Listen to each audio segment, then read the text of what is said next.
I'm your host, Michael Callahan, and wherever you might be now, this is where we go next. And this was a tough recording session for me, for a few reasons. With all of the tension and strife around the topic of race this year, I wanted to explore, and have a guest properly demolish, a hypothetical. What if America were split into racialized ethnostates? A quote, white country and a quote, black one. Is it a good idea? Would we be better off? And I can feel my skin trying to crawl off my bones as I speak. But I felt this was an important question to confront, and I knew that I needed the right guest with the knowledge and experience to authoritatively dismantle my questions. With that being said, a few things are unique about this episode. Number one, with some noted exceptions, I am asking our guest questions not as myself, but as a hypothetical person curious about the value of a potential ethnostate. This was not a character I was able to consistently embody, as you'll find out. Number two, Los Angeles was experiencing a historic heat wave and brownouts the weekend this episode was recorded. Number three, there are some technical glitches in the audio that I believe are connected to the heat wave. I've left these errors in, as editing them out would have required changing the content of the guest's responses. And number four, right before we started recording, I told the guest I really needed him to, quote, kick my ass with his responses. And I believe he did just that. Wilfred Reilly is an associate professor of political science at Kentucky State University. He's written columns on race and identity for publications that include USA Today, Spiked Magazine, Commentary, and Quillette, and is the author of several books, including Hate Crime Hoax, an investigation into false hate crime allegations, and most recently, Taboo, 10 Facts You Can't Talk About. He's currently working on a new project entitled Alt Wrongs, an American case against racial nationalism, which segs rather nicely into today's conversation. Will, thanks so much for joining me today. Thanks for having me. Will, one of the reasons I invited you onto this podcast is because you've made a reputation of debunking a lot of misinformation around topics like race, culture, and identity that comes from both the right and the left. And you're unafraid of touching what many would call third rail topics like crime rates or IQ scores, marriage rates, and a handful of other topics that would get meeker men canceled perhaps 20 times over. Simply following your Twitter feed oftentimes feels like watching a man wrestling with a starved alligator. But before we dive into the meat of our discussion, can you tell us a little bit about your personal background and what specifically drew you to talking about topics that most people figure, often for reasons of self-preservation, are simply better avoided altogether? Sure. My name's Wilfred Reilly, and I'm an associate professor of political science at Kentucky State University, one of the great historically black colleges located in the Kentucky capital of Frankfort. I mean, by background, I grew up in Chicago. I was born in the city itself, lived in pre-gentrification Wicker Park on the north side for quite a while, moved to nearby Aurora, East Aurora specifically. Educational background, pretty much the same, urban Midwestern. I went to Southern Illinois University, University of Illinois for law school. I went on to get a PhD at SIU. And as you mentioned, the reason I'm attracting some media attention currently is that one of the things I trained in at SIU was quantitative methods. And I became very interested in how, if you analyze them using any decent modern technique, linear regression, log-lin, logit, how many of these claims, even just cross-tabulations and breakdowns by state, for example, how many of these claims on left and hard right were actually true? So, for example, my dissertation looks at a claim made by Andrew Hacker in a very famous book, Two Nations. He surveyed a bunch of his students who happen to be white guys in Queens, but we'll leave that aside for the minute, and found out that the average white person would have to be paid $50 million to become black. And this, along with an essay like Peggy McIntosh, has really become the baseline of kind of white privilege theory. I was curious as to whether that does represent what it's alleged to, the value of whiteness in a racist society or white racism itself. And I gave a large group of primarily middle-class Black, Asian, and Hispanic individuals pretty much the same question. Like, would you ever consider changing your race? And if so, what's an amount of money? What's an amount of value that you'd put on that? And I found that in general, the minority kids demanded more than the whites had. It was about $80 million. Now you have to adjust for inflation, but this kind of got me interested in the realities underlying some of the things that we often hear in this kind of black guy and Republican guy yell at each other television format. For example, are there a very large number of unarmed black men killed by police? Is there a great deal of interracial crime? And if so, is that primarily directed against black people by whites? Do the gaps that we constantly hear about in, for example, income that are used as evidence of quote unquote systemic racism, do they survive once you adjust for the obvious things that no one in left-wing social science seems to? Age, region of the country, standardized test scores, that kind of thing. So one of my interests, as I say on my CV and on Amazon, the little author bio, is looking at sacred cow theories and seeing how well they do against reality. And that's drawn a bit of attention. And I often find that the real empirical truth is very different from what the mass media, for example, tells us. And I think that that is perfectly suited for the rather fraught discussion we'll be having today. And I think perfectly said. That takes us to 2016. In 2016, you invited white nationalist Jared Taylor to your university, which, as you noted, I believe is an HBCU, founded in 1886, to debate the merits of diversity. Video of this exchange is available on YouTube. But what prompted you to extend that invitation to him? Well, I thought, as I recall, actually, he originally invited me. It's entirely possible that I challenged him, but as I recall, he challenged me to a debate. This is when the book version of my dissertation had been published by scholars. It had attracted some interest, and I'd made some pretty anti-alt-right points in that piece of writing. But whoever initiated, the reason I accepted was that I thought that at this point in time, the sort of hereditarian racialist viewpoints were having an impact on a lot of young men, particularly white young men, without being coherently challenged. So, I mean, at this point in history, this is prior to the censoring of Et Nero. I mean, you had Jared Taylor running American Renaissance. You had John Derbyshire and Peter Bremelow over there at VDare. These are both Alexa top 10,000 sites. I wouldn't put him in quite the same group, but you had Stefan Molyneux. You had all of this hereditarian stuff on Twitter. A lot of people seem to be arguing that diverse societies just don't work and that there are these major genetic gaps between, say, blacks and whites as versus cultural ones, which most people acknowledge. And I thought it would be interesting to actually have a culturalist with a PhD pull someone in and debate some of these things and make points like, well, actually, diverse societies have existed since ancient Rome. I mean, you can look at the Alexandrian Empire, the Abbasid Caliphate, the British Empire, modern India, modern Brazil, the EU taken as a whole. I didn't feel people were making that kind of political science point against the alt-right.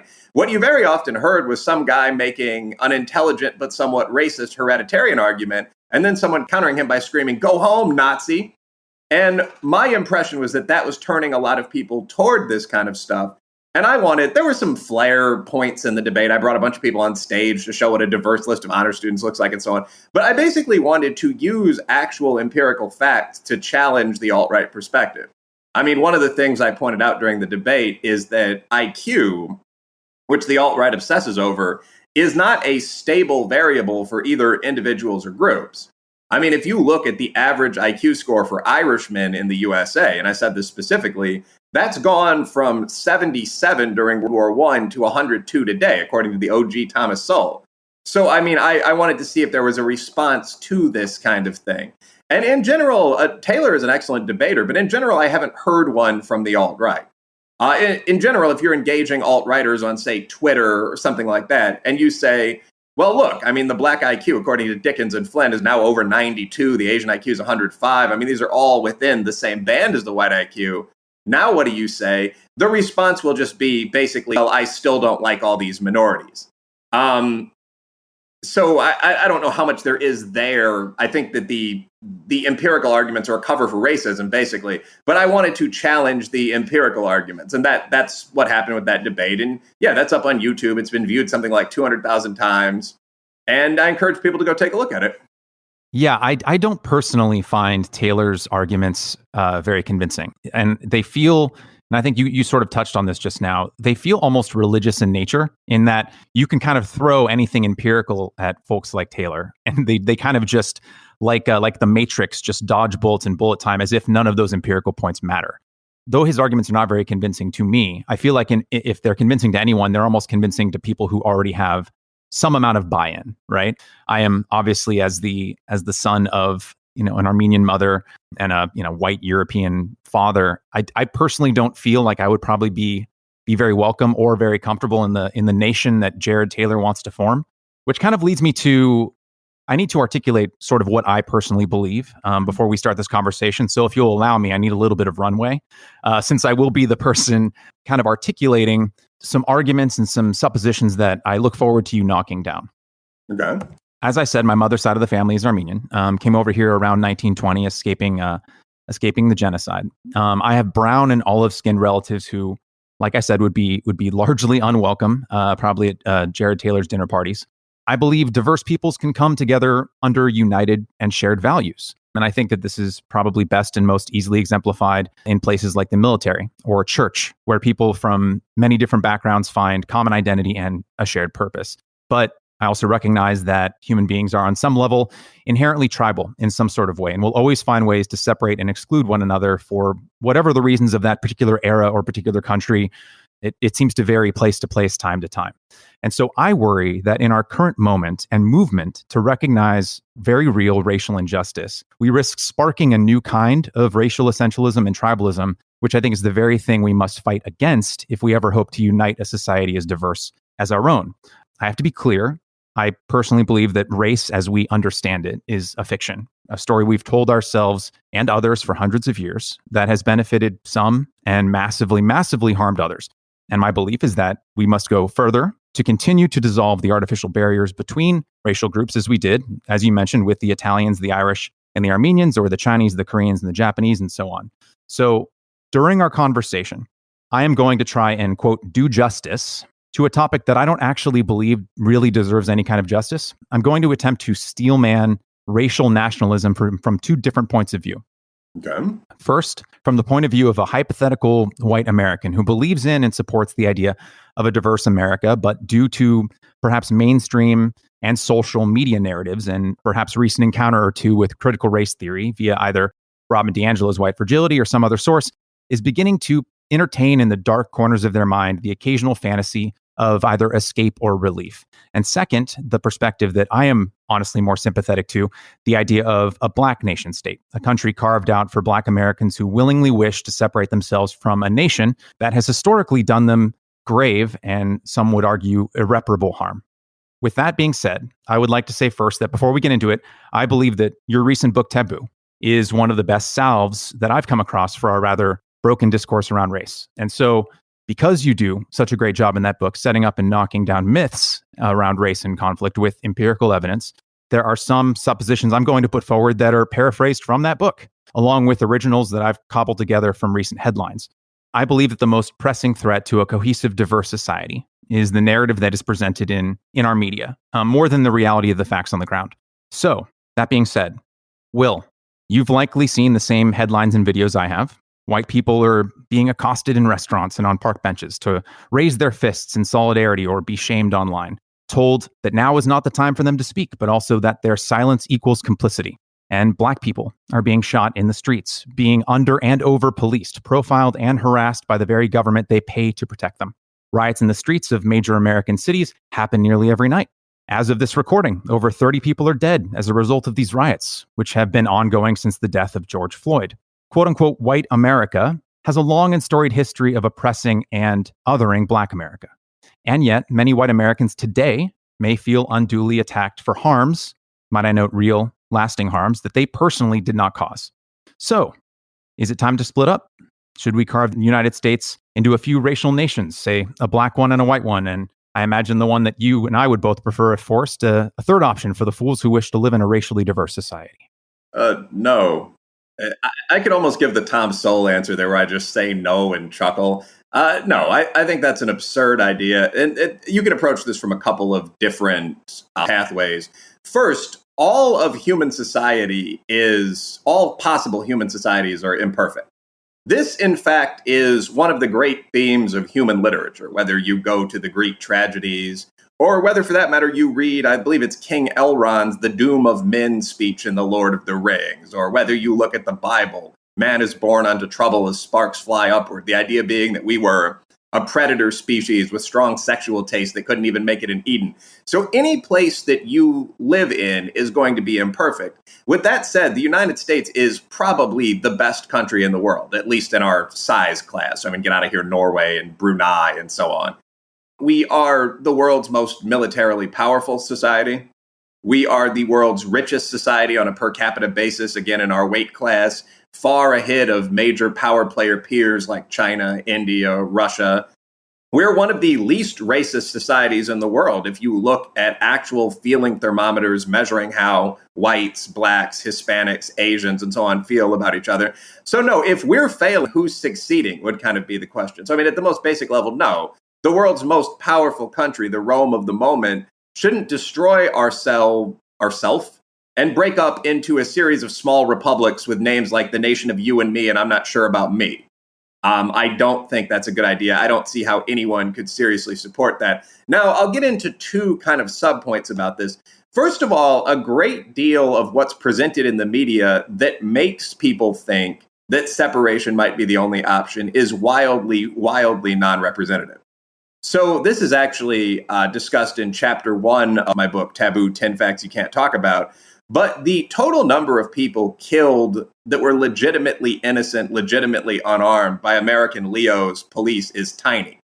If you look at the Washington Post database, The Counted, which is the gold standard here, and this is not a conservative publication, the total number of unarmed black men shot by law enforcement officers in 2019 was 14. This year, it's 9. Actually, we find that Hispanics, and if you go county by county, this would basically be poor whites, but white guys, are more likely, at least in raw terms, to be shot by the police than African Americans. But those numbers are tiny, too. I mean, if you look at 2019, that number was around 60. 55, it's 62, I believe. You throw in some marginal cases around the meaning of the term unarmed. So you're literally talking in a typical year about 10 black guys and maybe 50 white and Hispanic guys. 60 people combined. That's the total number of unarmed victims of police shooting. We think this is an epidemic because all of these cases, or many of these cases and all of the black cases, are presented to us by mainstream media. And this problem, the if it bleeds, it leads focus of 24-hour cable news, of social media, actually is one of the major issues in our society, whereas interracial violence is not. The videos of the awful George Floyd killing or of the Jacob Blake fight with the cops and then shooting, he was shot in the back, those play literally thousands of times on new media or on edgy cable, but that doesn't change the fact that they're all videos of the same 15 encounters. So no, I don't think if you unpack this, there's a substantial body of evidence implying that the USA is such a dangerous country that we can't make it as a nation. We're literally the richest, most powerful country in the world and one of the 20 happiest. So no, we do not need to break up into ethnostates. That's kind of the moral argument or the data-based logical argument. There's also a practical argument, which is that although we often hear that cities are a little too segregated and so on, we live amongst one another. I mean, if you look at Cleveland, I believe the city's a little under 50% black, a little over 40% white, more than 10% Hispanic. Many of these people are in loving interracial marriages. That's a region of the Midwest with very low levels of active racism. So what are you going to do if we move to an ethnostate society? Are all of the black folks in Cleveland going to sell their houses and move to Alabama, which has been renamed Liberty or some such? Are the whites going to move to, Vikinghaim on the West Coast, perhaps in Washington? And what about the interracial couples? You posited a diverse third state, but I don't think Taylor does. So, I mean, in reality, this is a pretty nonsensical idea. I mean, short of civil war, short of collapse, major nations don't just decide to destroy themselves. The few examples where something like that has been done, almost all turned out disastrously. I mean, if you look at many of the former Soviet republics, and I'm not praising communism here, but things have gotten substantially worse for them since the collapse of the USSR. And the USSR is by no means as moral, as enlightened a country as the USA. But I mean, I think most people would prefer to have lived in, Moscow governed Russia than in Kazakhstan, Moldova, so on down the line. So no, I don't think there's any logical or moral or practical argument that we should separate the USA into a series of small white and black and Asian and so on countries. That doesn't logically arise from the data as a conclusion. To leapfrog off what you just said, though, we see people self-segregate all the time. Immigrant populations being the most obvious example, right? And perhaps because of our relatively high, at least historically speaking, immigration rates, we've seen communities go from launching pads to perhaps enclaves where they continue to replenish themselves and act as almost communities within communities. So wouldn't an ethnostate merely be an organic extension of what people of all stripes already do in our society?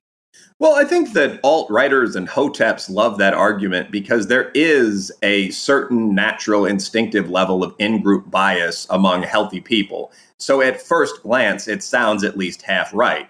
The problem with that is that there's also what I believe Amy Chua called the mercantile urge. There's an urge to go out, trade with, marry into other groups of people.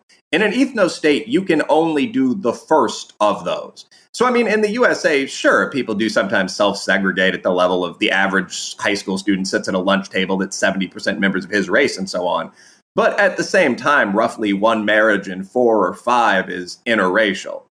My partner and I are going out for a nice dinner tonight, and I think we'll probably pick Indian. If not, it'll be Szechuan Chinese.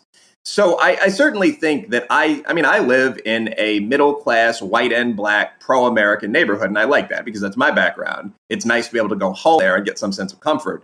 But at the same time, if I went to a business conference or if I went out into the dining scene for a night, really anything along those lines, I would absolutely hate to see only middle-class black guys represented. So no, I think that a diverse society where people can go home to a Chinese neighborhood if they want to is in fact probably the ideal. That is the best way to combine those two natural human instincts. It's also worth noting that, when people talk about, the cities are segregated and so on, that is only in relative terms compared to an American ideal. I think it would be very difficult to find outside of the $1 million homes range a quote-unquote white neighborhood that wasn't at least 10% East Asian, South Asian, middle-class African-American, Jewish, depending on how you want to count that group, so on. So, no, I don't think the fact that people sometimes prefer to associate with people of their own race or class means that we should separate into a one-race, one-class society. Men prefer to associate with men most of the time, but I would certainly not want to live in a city with no women. Neither would I. I don't think most people would. And breaking character here for a moment, I spent 2 weeks in Sweden some years back for work, and I will say that spending even a couple weeks, and it was a beautiful country, but spending only a couple weeks in a relatively homogenous society made me miss America more than I ever thought I would. But back to the topic at hand, the National Museum of African American History and Culture recently said in a graphic on their website that was taken down after some protestations, they said that independence and autonomy, the nuclear family, objective, rational, linear thinking, respect for authority, and delayed gratification are all examples of whiteness. The New York City Department of Education defined perfectionism, worship of the written word, individualism, and objectivity as symbols of, quote, white supremacy culture. So, why shouldn't white parents who want the best possible education and highest standards of excellence for their children segregate themselves away to communities where these standards can be administered and celebrated without fear of those ideals being called racist? I think that the obvious answer to that is that, in fact, only a racist would associate something like educational performance with whiteness. So as usual, I'll make an empirical point then an ethical point. Empirically, an entire range of groups, including, again, East Asians, South Asians, individual black groups like Nigerians and some West Indians, Jews, so on, beat whites academically. So the idea that you would need to live in a city with no Asian kids or West Indian or just preppy Black American kids or Jewish kids in order to achieve educational excellence is nonsensical because empirically Group B that I just mentioned does better than Group A. So not only does that not make sense in the context of the actual facts on the ground, I think that the deeper point there is that the claim that something like punctuality is a sign of whiteness is an extraordinary example of what's been called the soft racism of low expectations. I can tell you I'm a black businessman, and if I again went into the private sector, I would expect my black and my white employees to show up on time or 5 minutes before every workday. And I guarantee you that every one of the many Asian, Nigerian, et cetera, guys that owns a large company in the USA has that rule. If you're a vice president at Johnson Publications, I mean, you're in that glittering Chicago office building when the workday starts. So level one, I think quite a few groups have shown they can do this quite as well as whites. And at the second level of analysis, I think the claim that there's anything white in the first place about doing a good job, or what do you say, punctuality, perfectionism, I mean, that is someone who implicitly believes whites are superior to other people. It would be impossible, and this may be a somewhat male answer or somewhat upper middle class answer, but it would be impossible for most people I know to respect someone who is consistently late, turned in terrible work, couldn't defend themselves physically or in an argument. I mean, that if this is the impression that people have at some level of blacks, we don't need to dumb down society to accommodate the minority of black people who think this way. We need to look at why these white guys think that way and quote unquote re-educate them, because that's just classic racism flipped on its head. Why do you think that this thinking, this supposedly anti-racist thinking is, because I completely agree with you. I mean, you could blindfold someone and read some of these suppositions to someone, and they could easily put it in the mouth of someone from the alt-right. And yet it seems to be ascendant in certain corners of anti-racism training, anti-racism theory. Why do you feel that this is gaining traction? Why do you think it's even holding sway with anyone? That's an interesting question. I mean, so first of all, in terms of the second point you made there, I absolutely agree that it is almost impossible to tell many statements made in critical race theory from many statements made by alt-righters. And I mean, some of the funnier kind of intellectual dark web Twitter accounts will point this out. I mean, James Lindsay and Helen Pluckrose have a running game called Woke or Racist, where you'll read a comment like, we must understand that athletic superiority is an element of black culture, but African Americans simply don't display the same levels of punctuality and educational performance as whites. And then you have to ask whether, Jared Taylor said that, or, the coach of the South African Olympic team on the one hand, or two, some painfully woke person on the other hand. I mean, a new variation on this is the idea that having interracial sex is fetishizing the other race so you never should. I mean, that to me is one of the most bizarre things I've ever heard. Like, if you enjoy having loving sex with people of a different race, it's because you're a racist. So, I mean, a lot of this stuff really is off the rails. Why do I think that it is becoming popular? I think there's a culture of extreme excuse making on the left. If you read Ibram Kendi's How to Be an Anti-Racist, one of the things that he says is that any gap between two groups has to represent racism. And he gives sort of this false duality here. There are only two options when you see a gap in performance on, for example, the SAT. Option one is that the underperforming group is deeply, he means genetically, inferior. And option two is that there's some kind of prejudice contained in the metric. We've got to winkle out the hidden bigotry of that test. Now, obviously, there's also an option three, which is, Tom Sowell said this 40 years ago, which is that changeable cultural and situational variables predict what we're seeing. So, for example, if you adjust for things like father present, study time, whether you live in the North or the South, huge chunks of that gap are just going to vanish. That's what's most relevant to me. But if you follow Kendi's model, I suppose you would think that any treatment of people differently on the basis of cultural characteristics is racist. So, therefore, if black people right now tend to be a bit less prone to be there on time, this is referred to in the black community jokingly as colored people's time, criticizing that is racist. We've got to throw out the standard of timeliness. And again, I think that's absolutely nonsensical. In reality, that's one of the cultural variables in the third option model that predict poor performance. I think what we need to do is train black people to show up on time, just like it would probably be useful to get a lot of white Americans out there on the track or the basketball court a little more often and improve their performance there. I think that in a sense, I think if a group is underperforming at something, that doesn't mean the thing they're underperforming at is racist. And it doesn't mean their performance is genetic and can't be changed. What it means is that they need more training in the thing they're underperforming at. Charter schools that give intensive math education to poor black kids produce the best math students in their states, black and white, almost invariably. That's what we need to focus on. We don't need to say nonsense like math is racist.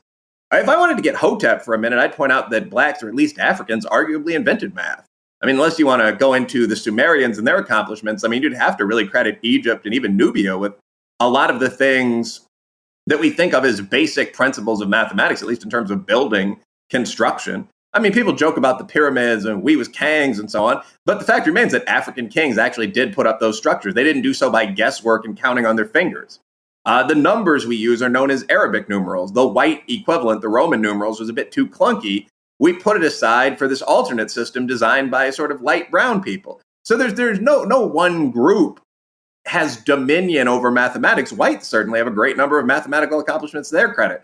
But again, if whites or blacks are temporarily doing worse at math, you train the group that's doing worse at math, you don't eliminate math. And you certainly don't pretend that math is a tool of white supremacy or something like that. Now you're getting into nonsense stacked on nonsense.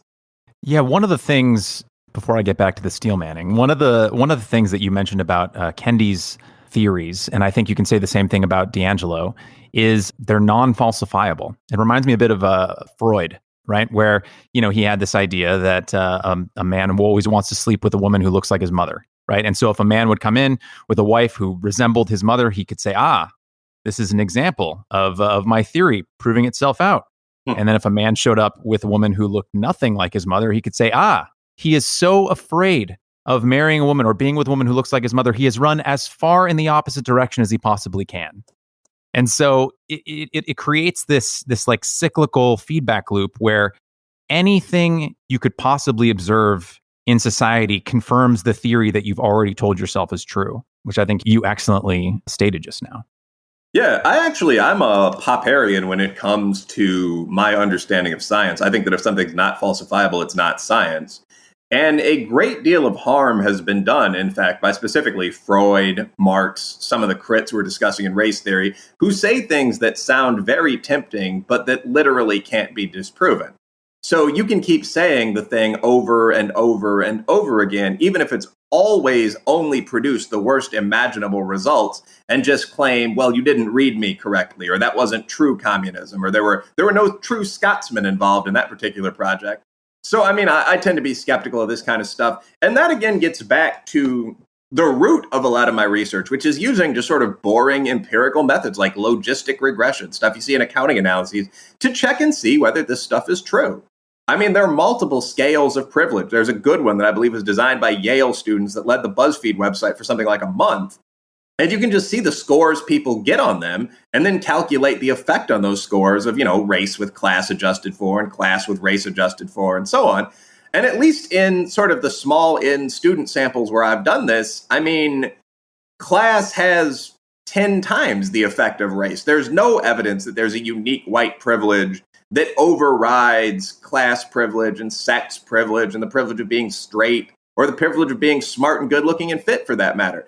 So I think often when you take the empirical techniques to this stuff to the extent you can, you find that it's just gibberish. One, it's unfalsifiable. And two, when you actually manage to track down a testable theorem within it, that theorem is almost always false. I mean, to give an example, Robin DiAngelo says white people are the most fragile of racial groups.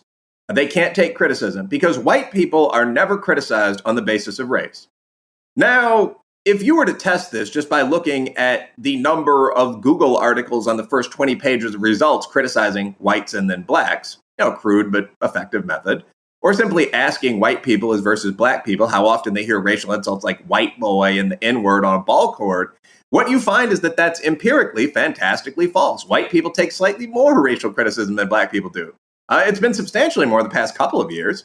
So, I mean, again, I don't really think that there's much of a place in science for theories you can't test. And on those rare occasions when someone really sits down for a week and works out a test, which I've done on a few occasions, they're generally wrong. Yeah, I remember the first time I read Thomas Sowell's Black Rednecks and White Liberals. And I remember reading through it and just kind of being blown away at the kind of empirical data that you're mentioning. And I remember thinking, I wish that I could have learned this in school. Why wasn't I hearing this perspective before?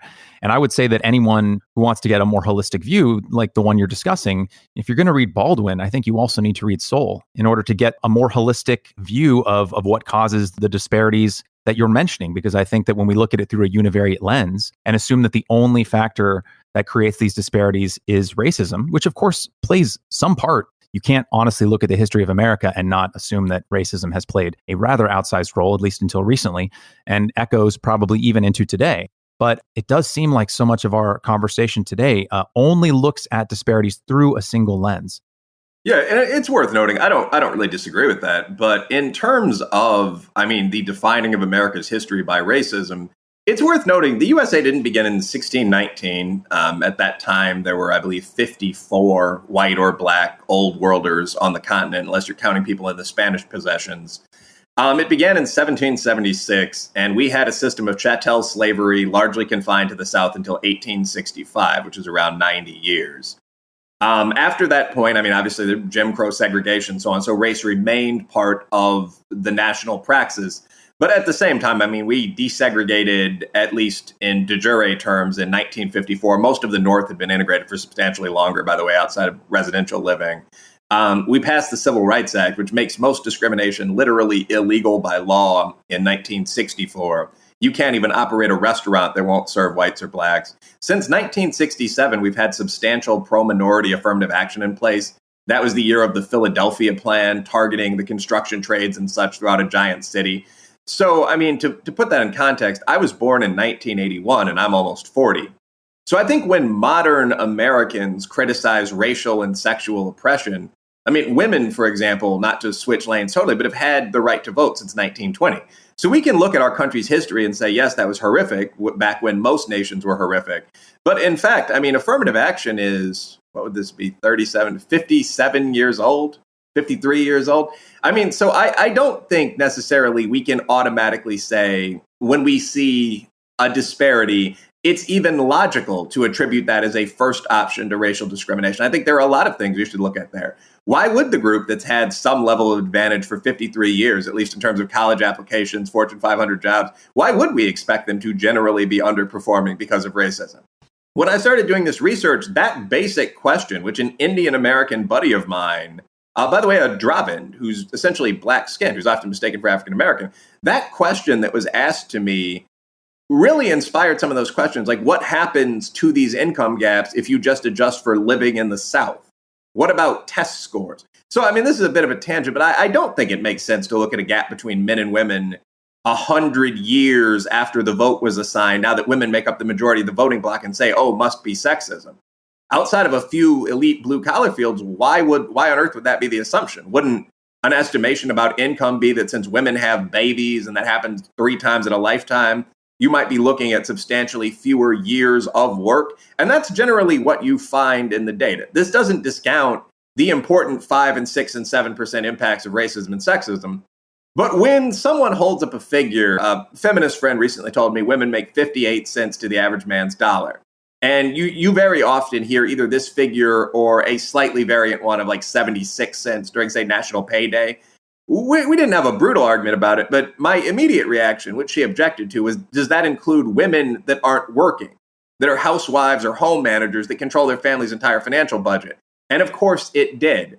So obviously, if you compare the income of a male executive who's making $100,000 a year with the income of a housewife who's technically making nothing but controls at least that much money, you're going to find a gap between men and women. I don't think that the default position even today should be, well, that's sexism until we prove it's not. I think that's a wonderful point that I want to come back to towards the end of our conversation, because I want to get to the idea of a black nation state. A lot of the points that you've made, I think, disproving the idea that a white nation state would be either a good idea or rather one that would even benefit white people in the way that they think it might. I want to get to a concept that I am a little more sympathetic to. In his book, Between the World and Me, Ta-Nehisi Coates wrote of his experience living and learning at an HBCU, both the sense of deep belonging that he felt and the respite it provided from what he described as the white gaze. Quote, "I was admitted to Howard University, but formed and shaped by the Mecca. These institutions are related but not the same. Howard University is an institution of higher education concerned with the LSAT, Magna Cum Laude, and Phi Beta Kappa. The Mecca is a machine crafted to capture and concentrate the dark energy of all African peoples and inject it directly into the student body. The Mecca derives its power from the heritage of Howard University, which in Jim Crow days enjoyed a near monopoly on Black talent. The history, the location, the alumni combined to create the Mecca, the crossroads of the Black diaspora, end quote. And a close friend of mine, who is himself Black, grew up in a predominantly white suburb in Colorado, and both he and his brother were often stopped by police for a usually ex post facto reason.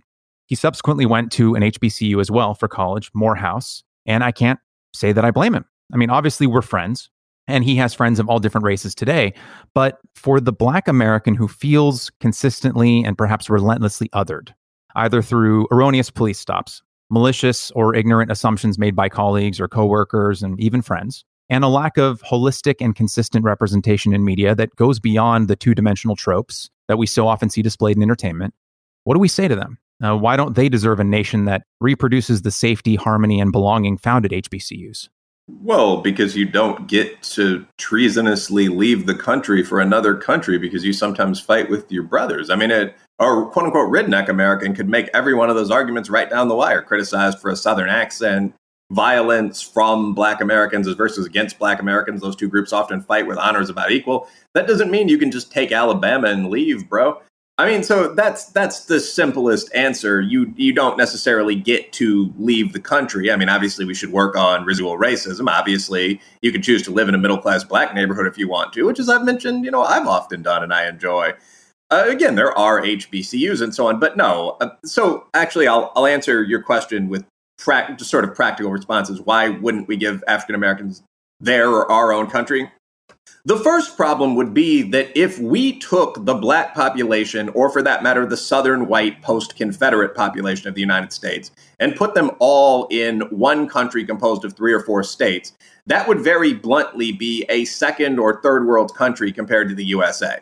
That's not because of the potential of those people. That's because you're taking a more working class population. You have less land. You have less room to grow crops. So on down the line. I mean, you have less subsidies from wealthy enclaves in the USA like Silicon Valley. On average, it would be substantially worse for the average Black person to grow up in an all-Black country that didn't have any of the infrastructure of the United States and had to build that up again than it would be for the average Black person to grow up in the USA and occasionally get stopped by the police. And I want to make 2 more points about this. We very frequently hear middle-class African Americans and women and members of other groups describing their experiences in Lexington, Kentucky, or Cincinnati as though they were living in Bosnia during the war. I mean, I've been stopped by the police probably 6 times in my life, which is perhaps 2 more times than I would have been stopped had I been a white guy. The experiences were unpleasant, but they didn't make me want to leave the country. So, I mean, 2 points of analysis here. One, I'm very interested in the question of the extent to how much is the Black perception of the USA as extraordinarily hostile, driven by media and by factors like critical race theory or disciplines like critical race theory, rather than by reality. To give an example of this, in one of my incoming freshman classes at KSU, I asked students to rate the hostility of the area. This may have been at SIU, actually. But I asked people to rate the hostility of the area in which they were living. I mean, how many times on a monthly basis did you get into, say, an argument, a scuffle or a potential fist fight, a traffic altercation, whether that's a stop by the police or just a road rage incident? And the students marked these down, and the average number was around what I would have said myself was something like 12. White and Black students had an almost identical number of such interactions. I believe the Black kids were up by like 0.5, half of 1. But the Black students attributed almost half of them, as I recall, to racism. So I think that when you are reading books describing the civil rights movement in virtually every class, when you are seeing every single one of the 10 unarmed Black men killed by police presented on the big screen and sort of these major media, national television scenarios, you are very, very likely to think of the country as hostile. I don't think that the country as a middle-class African-American is extraordinarily hostile. And I think I just provided some sort of at least quantitative support for that. And you actually see this in the data. I mean, you've seen views of American race relations decline dramatically from unbelievably the 1970s or the early 1990s through the Obama and Trump eras. So people today think that the USA is a more hostile place to African Americans, and for that matter to whites as well, than it was in, let's say, 1975. And that's fantastically unreal. If you look at the number of violent incidents between blacks and whites, or recorded level of support on the part of both groups for interracial marriage or something like that, there's no evidence whatsoever of this. So point one, no, you don't get to leave the country because you sometimes have hostile encounters. But point two, I also think that the extent to which people believe they're constantly having hostile encounters is extraordinarily influenced by the media. And a final point I would make here is one of the things that I've consistently thought when I hear African American students report on these real but low rates of discrimination is everybody has to suffer this to some extent. So, for example, a collaborationist online shot me a piece from Pew saying that fully 8% of whites wouldn't vote for a well-qualified black presidential candidate from their own party. And I mean, I thought that was disgraceful, and we talked about it as an example of surviving racism. But my immediate impression was that that same level of bias had to exist against members of many white groups. So I actually went looking for the full original data set. And it turned out this was exactly accurate. I mean, I believe it was 7% of people wouldn't vote for a Jew, 6% for a Catholic, 9% for any woman, 22% for a gay person, 37% for an Arab or other Muslim. So when people say these things like, I'm sometimes followed by the police if I'm black, or I have trouble getting on planes if I'm a Muslim man of fighting age, I get catcalled as a woman, as a white guy, I'm accused of being a bigot. I think the hidden secret is that if you break away from the tribalism, everybody experiences that level of prejudice. Again, African Americans, perhaps 5% more or something like that. But no, I don't think that the level of ongoing prejudice in the United States, the level of ethnic conflict, is so severe that we should let either blacks or Southern whites break away and set up a country that would be far poorer and far less full of opportunity than this country. I totally agree. I think that the point you made about how the media really warps the rates of police shootings or the rates of discrimination, though they exist, as you mentioned, I think that's what makes conversations like the one we're having so important. The stat that you mentioned about how race relations and people's views of race relations, rather, have declined dramatically since the 1970s is, I mean, it's alarming. But you echo a study that was also done by Roland Fryer, I believe, who did research on police shootings and police brutality and was surprised by the findings that he found. Police, I believe, are either just as likely or even less likely to shoot a black suspect than a white suspect. But what he did find was that rates of over physicality that the police would use with black or Hispanic suspects, that was higher. And so you could say that with a black ethnostate, let's say, that was policed and adjudicated entirely by fellow black people, that even if the crime rate remained the same, right, that they wouldn't be profiled for it. The police would have to use other methods. They'd have to more thinly slice their descriptors, right? Black people could walk freely among their fellow citizens, knowing that they wouldn't be judged, right, by the quote unquote higher crime rate of their group, because everyone in the nation would be of that group, right?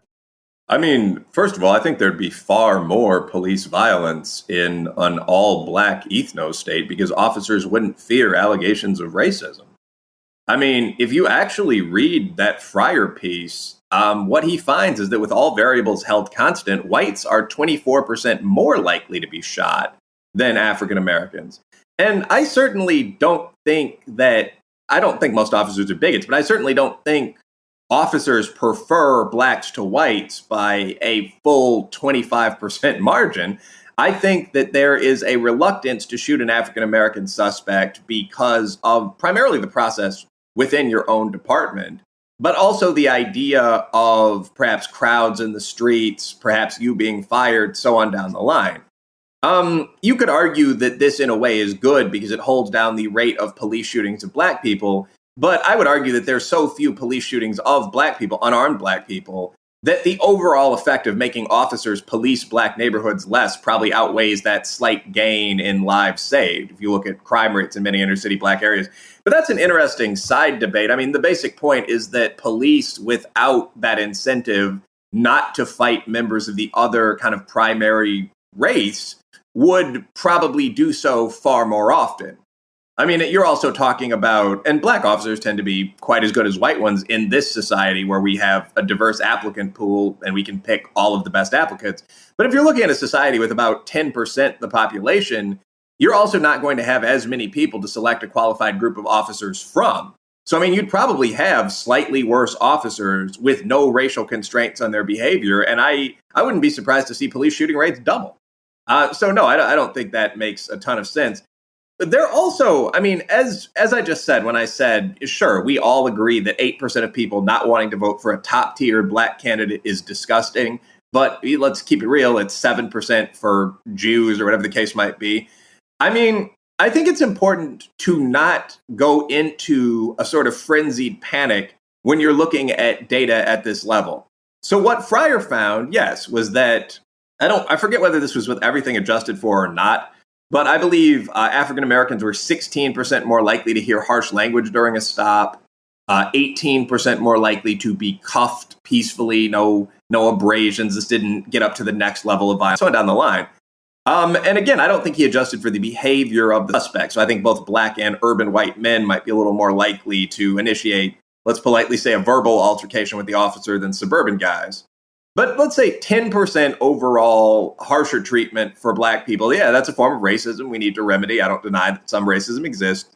But again, is a 10% increase in the risk of a cop insulting you enough of a motivator to leave society? I feel like we're making people extraordinarily fragile by taking the sort of incidents that occur in day-to-day life. I was heckled in the locker room. I was asked on a date by an unattractive male. I'm a young man. I was stopped by the police. And making these in the absence of real problems like you having to get drafted and go to war seem like life-ending apocalyptic issues. No, short version, I don't think going through the time and effort of setting up another country to reduce the rate of harsh police stops of black people by 9% is a logical thing to do. Do I favor one more diversity training session a year for officers? Maybe. But that's a problem at that level. It's not a problem at the level of let's shift national borders. Before I get to our final two questions on this topic, I just want to touch on something that you said that I think is actually a really interesting point that I've never heard articulated before. Are you saying that because our society is more diverse, that actually plays a role in lowering the amount of police brutality or police shootings? That you're saying that because officers interact with people different from them in diverse settings, that they are less likely, because they are cautious of the potential message that may come from that brutality or from that shooting, they're less likely to engage in it? Yeah, I mean, there's a substantial body of research that finds that judges give stiffer sentences to young men of their own race. I mean, you see this in Chicago where it's an old joke. You don't want to go before an Irish judge. If you're an Irish kid, you don't want to go before a black judge, a veteran black judge if you're a black guy. You know, some Italian judge that was in the Marines if you're an Italian guy, because there's going to be no Hispanic, because there's going to be no sympathy for you. You're going to be seen as like the young punk. All of those groups have been known to hang out on the corner from time to time. You know, the young punk that's out there in a big city, disturbing grandma's neighborhood, give this kid a year.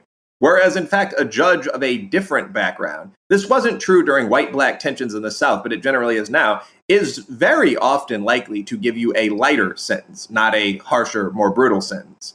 That's not always true. It often is true. We also find that there's no difference between black, white, and Hispanic officers in terms of discharging a weapon in what are called realistic training scenarios. I don't remember the names of the studies offhand and try never to BS during these kind of interviews. But I mean, if you take 3 officers of 3 different races, all good, solid cops, and you put them in a situation where you have a black guy jump out from behind the simulated barrel with the kidnapped victim or whatever, the black and Hispanic officers are usually a little more likely to shoot. So there's no evidence that when people encounter one another in a diverse society, their general reaction is rage and treating them much worse. There tends to be actually more of a distant politeness. A good example of this would be the extreme infrequency of interracial crime. So if you look at serious crimes like murder, I mean, 93% of those committed against blacks are committed by blacks. 86% of those committed against whites are committed by whites. So both black and white thugs actually pick the other side's people for victimization less often than they pick their own group. So yeah, what a diverse society means is not constant ethnic conflict. It's this complex interplay of behaviors. And one of those is that people are less likely to attack people they don't feel they understand very well. I think that's a great point. Second to last Steelman question. Black hospital patients, this is a recent study, receive lower quality of care. And the Black infant mortality rate is 3 times higher when the birth is overseen by a white doctor as opposed to a Black doctor. This seems like another disparity that could be fixed in a uniracial nation. I actually specifically looked at that study because the presentation of it on CNN was so dramatic. You're 3 times more likely to die as a Black baby. What I actually found is that 99.7% of white babies and mothers survive childbirth with no complications whatsoever. If you're looking at Black babies with white doctors, 99.2% of them, I believe, survive childbirth with no complications whatsoever. If you're looking at Black babies with Black doctors, it was 99.4%, I'm rounding up, that survived childbirth with no complications whatsoever. So essentially, the transition from a white doctor to a Black doctor decreased your risk of having a fatal outcome by 0.2%, 1/5 of 1%. That would mean in 1 in 500 cases, the race of the physician made a difference. The way you get to that 300% figure is that I guess you look first. You're not directly comparing the Black and white doctors of the same kid. What you're doing is taking the 99.7% rate for white babies overall, and then the 99.2% rate for Black babies overall. And you're saying that the additional 0.5% gap in the case of Black kids means that 0.8% of our babies, as opposed to 0.3% of white babies die, and that is a roughly 300% advantage. Sorry if that's just a jumble of math, but you have to do this kind of complex equation to come to that result. The actual way that would be written is that there is a 0.2% increase in mortality between white and Black physicians. And right now, by the way, that's because most Black folks with an interest in grad school go into education or into business. So Black physicians are actually a pretty self-selected, probably pretty solid group.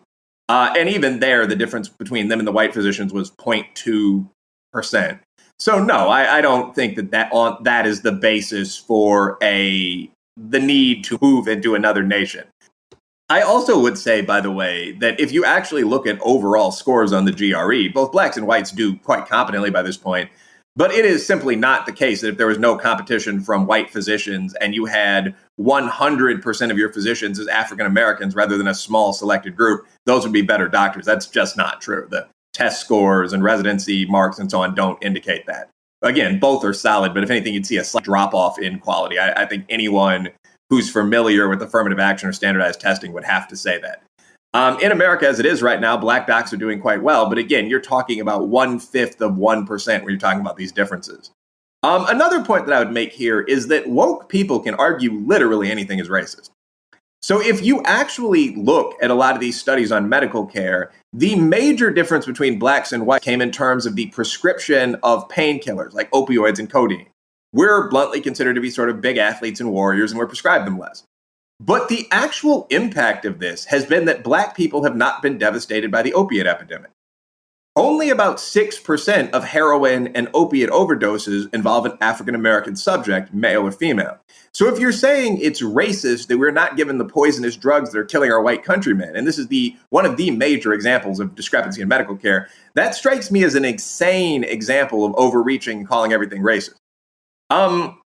Now, I do think that there are a lot of real class issues that engage with race issues when you're talking about Blacks, or for that matter, Southern whites. Like, it wouldn't surprise me at all that African Americans get lower quality care if on average they're going to lower quality hospitals. We really need to improve urban hospitals in this country, especially those servicing Black people. But that is a separate debate from is 0.2% a genocidal difference. And the media intentionally, consciously misrepresents stuff like this all the time. Yeah, this seems like a common theme in most of your answers, that when we dig into the data, that it is either wholly misrepresented or it is like the case with the baby mortality rate. It's not critically explained to the person who's reading it. And even just the fact that you're talking of a difference between 0.2% and then it getting blown up to mean, I guess technically true, 3 times the rate.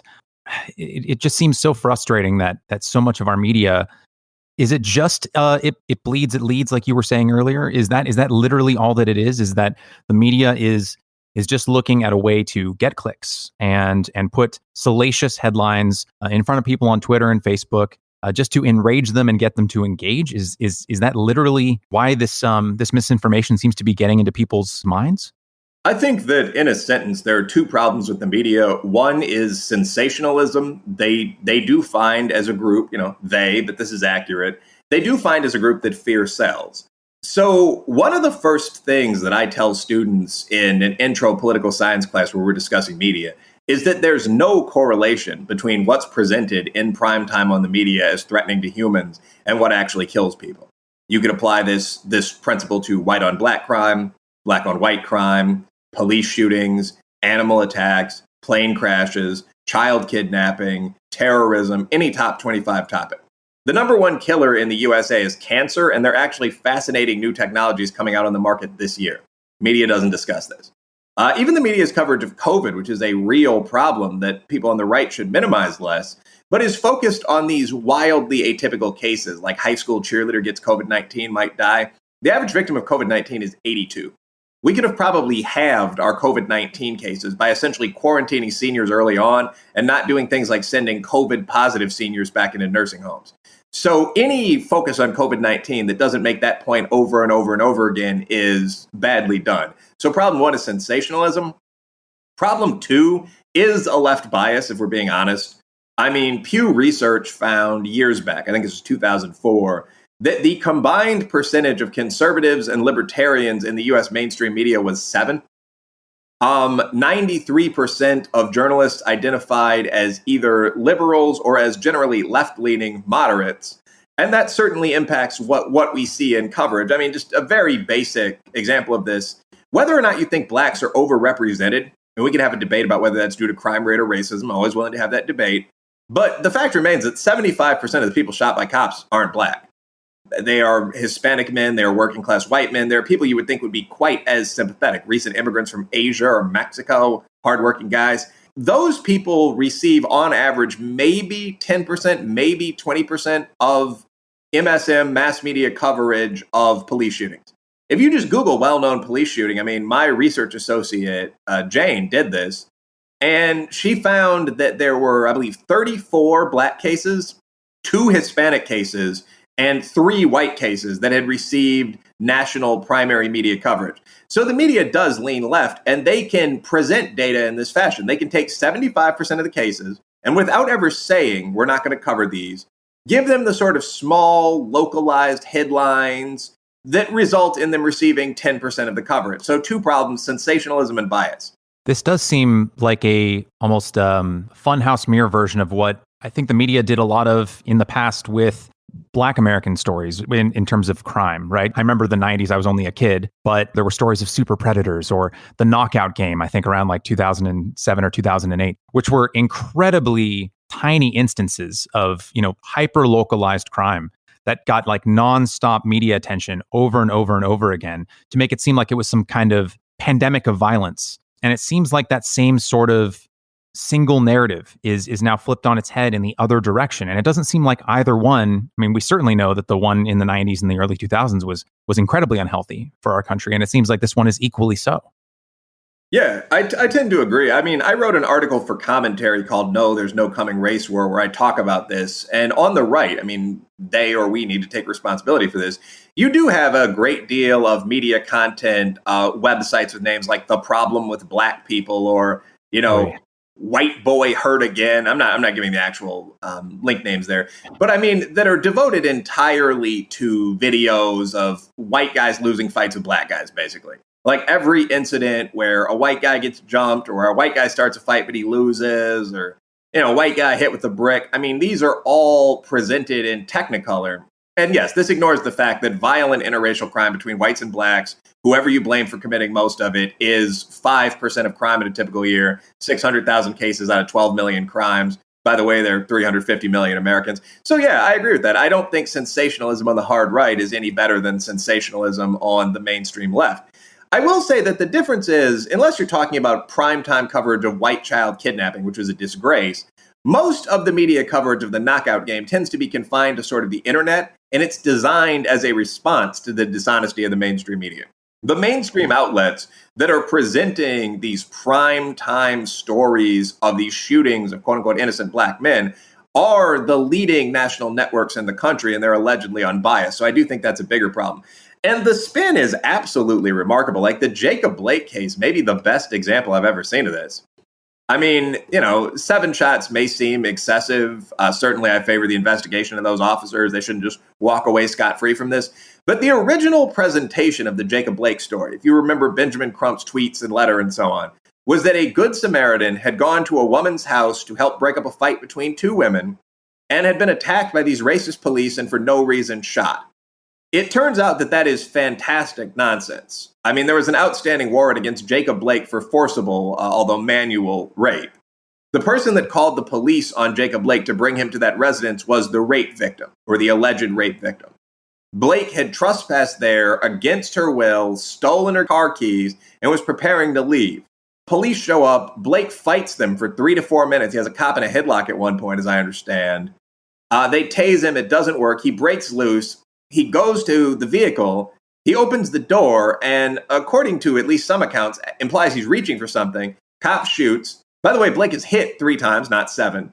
And they find a Bowie, like a fighting knife, on the front seat of the car where Blake was going.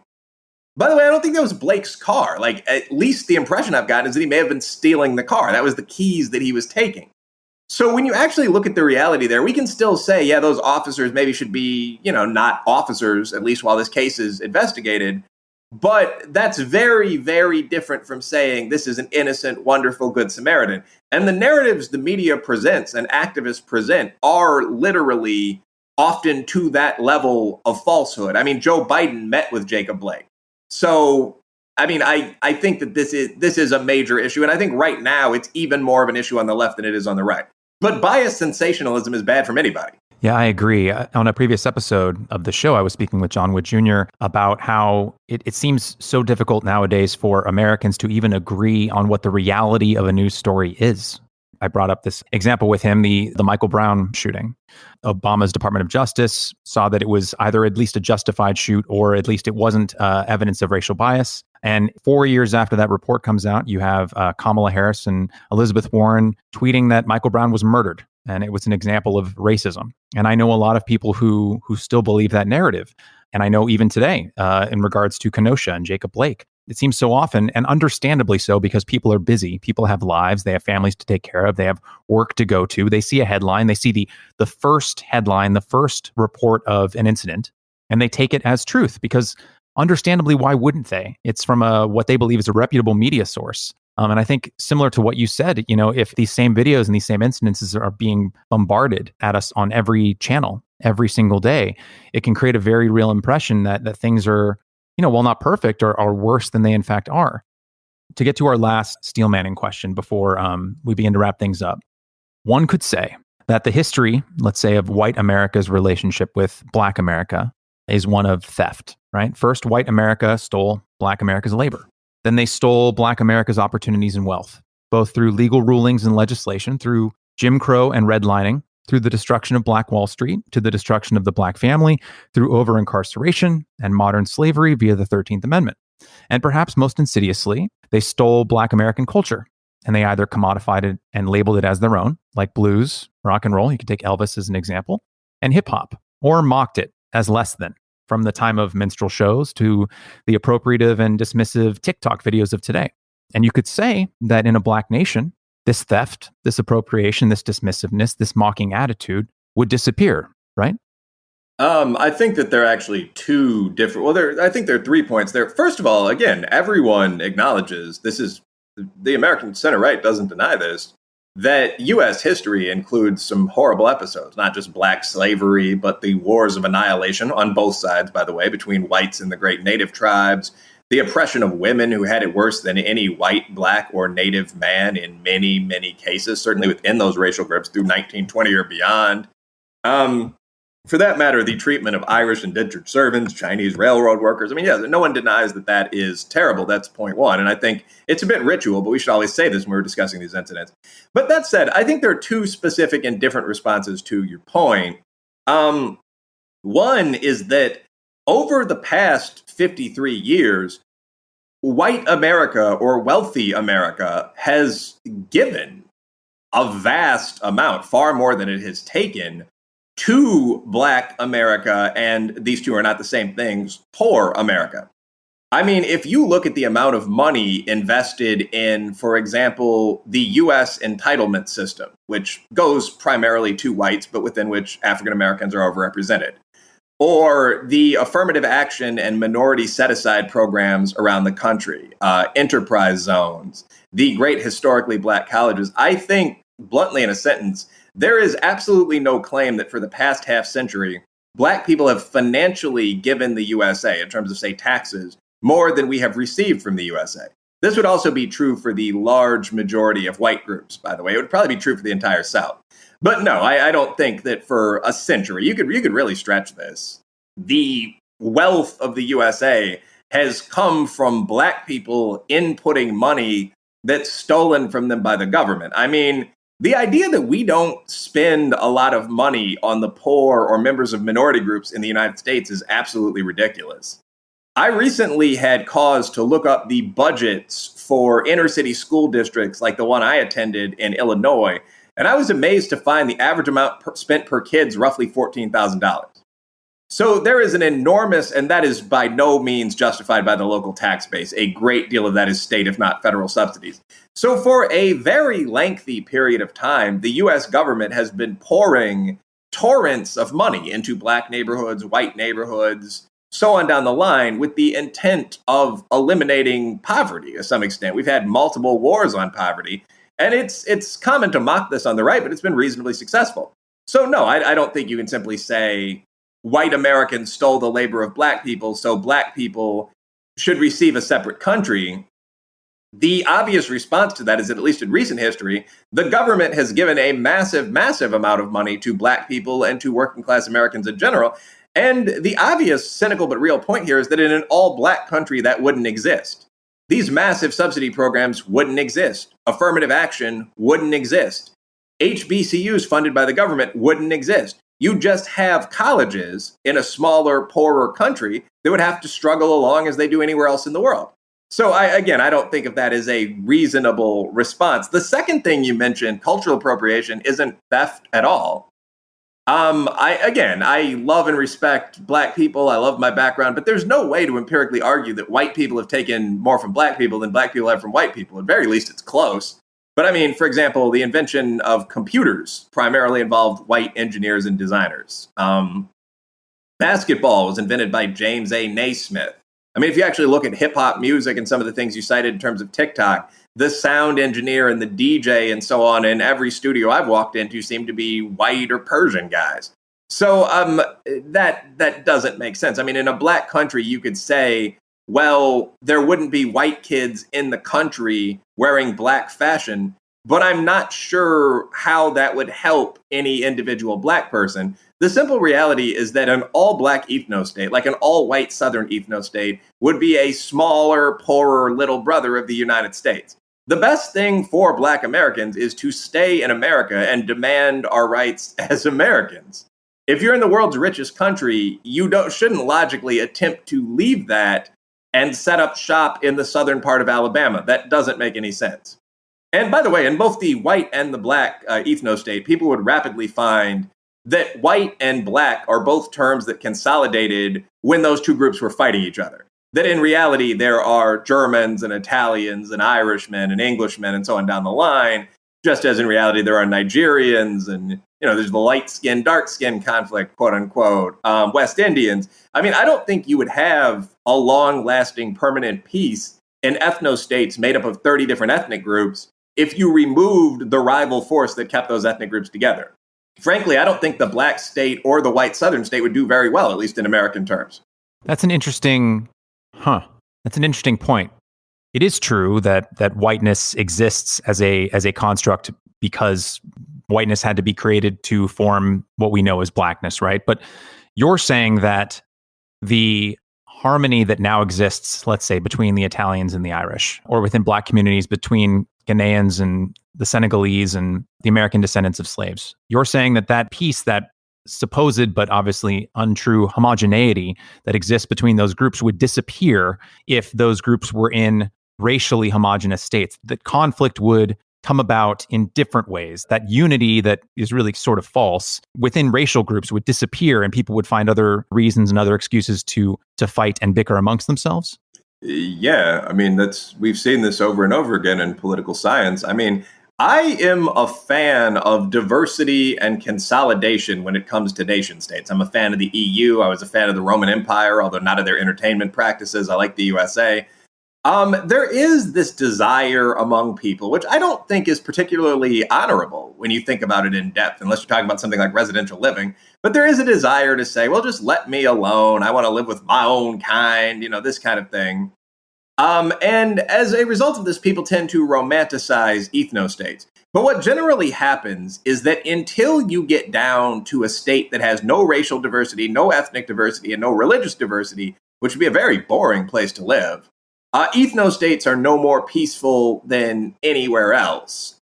If you look at the breakup of Russia and Yugoslavia, for example, I mean, Yugoslavia itself came from a much larger entity. I believe it was the Austro-Hungarian Empire. So, okay, they said, well, we're at least going to take the South Slavs and we're going to go over here, become this nation, which is still a very powerful presence. But almost immediately, people began to ask, what do you mean, South Slav? I'm a Croatian. People began to, and they did some of the idiotic balkanizing stuff that we're doing now, teaching different ethnic identities in the schools and so on. But very rapidly, you saw that ethnostate where everyone was a South Slav and everyone looked almost identical, break into, what do you have now? I mean, it's Serbians, Croatians, Kosovars, Bosniaks, Montenegrins. I mean, all these groups fought bloody wars with one another, with the most violent countries in the world for a period of something like a decade. And now they're all these small, poor states, and they're still fighting. I mean, I think it's South Ossetia is either in this region or in Georgia, but is now attempting to secede from the countries that broke away from the original entity. So, I mean, that I don't know if that would happen in a black state. I don't know if that would happen in a white state, but it certainly is the common fate of ethnostates. I mean, within 50 or 60 years after their separation from the larger entity, which creates a precedent, you can separate from the larger entity if you want to, you see fractioning and balkanization within the smaller entity. I mean, had the Confederacy won the Civil War, for example, I wouldn't have at all been surprised to see Louisiana.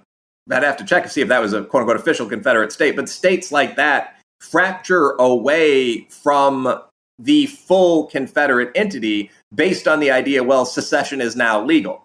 I mean, the Kingfish Huey Long, as governor of Louisiana, joked about doing that with the full-on United States. So fragmentation is always a tendency in models that look at how states form and collapse, and so is consolidation.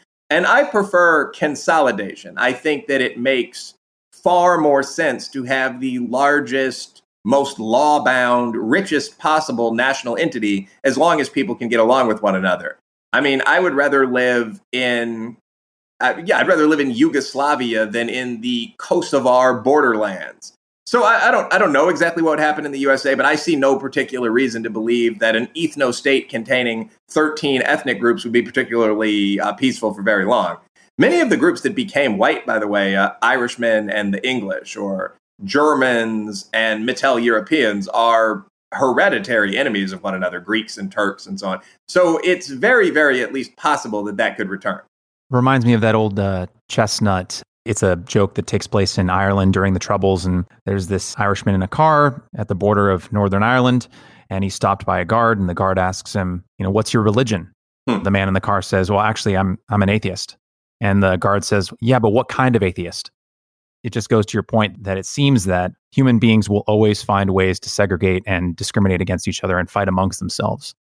I want to take a moment first to thank you for dispelling what I think are a lot of fictions that are being pushed by either bad actors or well-intentioned but misinformed actors. And I want to try and re-articulate what you've said during our conversation. And you let me know if I'm on base here. When accounting for a multitude of variations between populations, specifically in this instance of white and black, disparities in income and criminality and opportunity seem to largely disappear. Interracial crime and violence, vanishingly rare.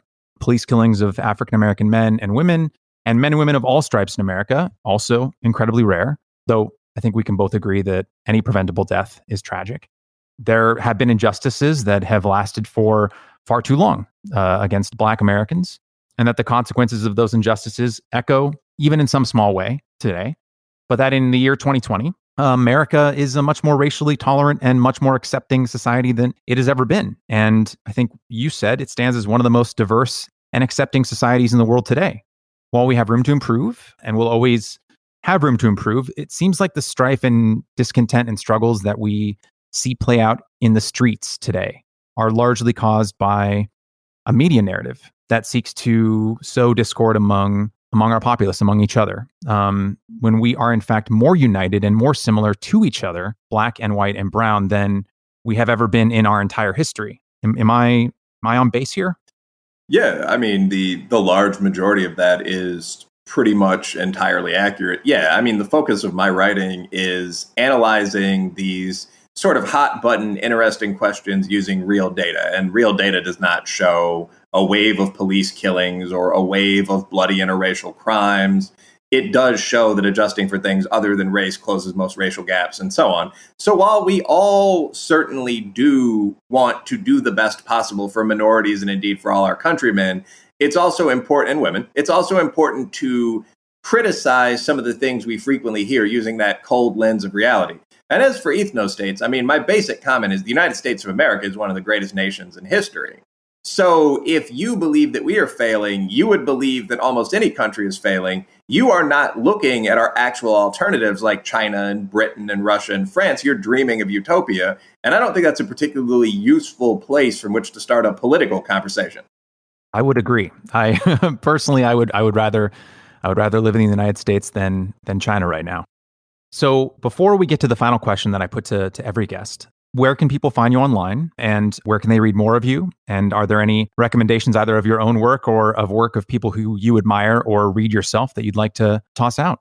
Well, I'm pretty easy to find. Just Google Wilfred Reilly, WILFRED REILLY. I'm Will, WIL _underscore beast 630, Will the Beast. On Twitter, I'm on Facebook and similar platforms.